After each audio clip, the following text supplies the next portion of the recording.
Hey everybody, welcome back to where we do deep dives into the New Testament. Excuse my hoarse voice. I was speaking loudly yesterday in front of a group of us so they would all hear me. So now I'm suffering in a hoarse voice.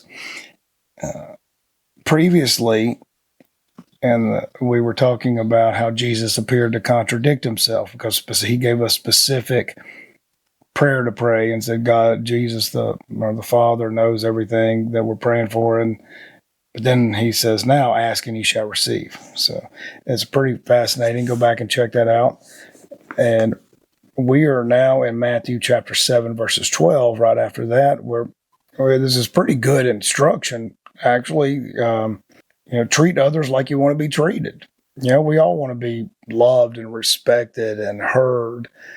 And those are important things. If we want that, it's something that we talk about in our other channel, our main channel, which is the Mystics of Texas, where we discuss everything really outside of scriptural text, whether it's the Bible, the Vedas, all the rest of them, where we contemplate what the universe has right in front of us, what God is giving us to use so that we may expand our relationships, expand our own understanding, and communicate and meditate with the divine the best way we know how. And this is great stuff right there.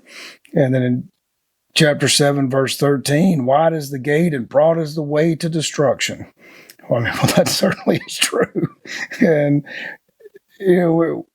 we can see this everywhere, from overindulgence with foods and eating pesticides, from people with drugs and alcohol addictions, with corporations, poison us, and people promoting censorship and hate and war. And it's just, it's nonstop. So that seems like a very, and that has been the way.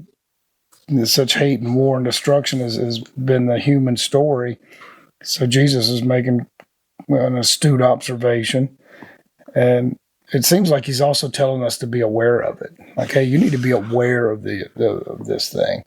And then in chapter 7, verse 14 of Matthew, it says, straight is the gate and compressed is the way that is leading to life, and few find it.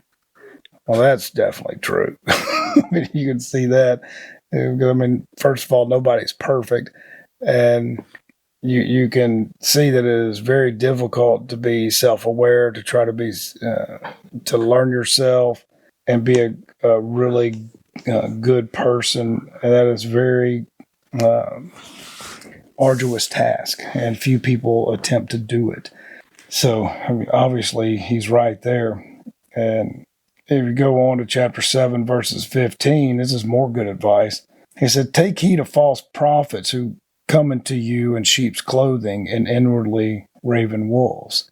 I read that and I instantly think of, preachers taking advantage of all sorts of people, and then more so of politicians doing the same, saying one thing and they're all colluding to do something else.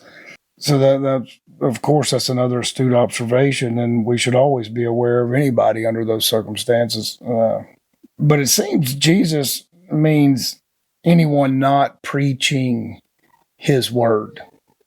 And his word is contradicting, but there's still some good stuff there too. And I think it's incumbent upon us to know and ask questions of the Old and New Testament, because it is a book that has guided nations and guided people in some interesting ways. And if you want to join us in person, I would love to meet you, especially if you're a good, kind, open-hearted person. And we gather every Sunday at 1:15.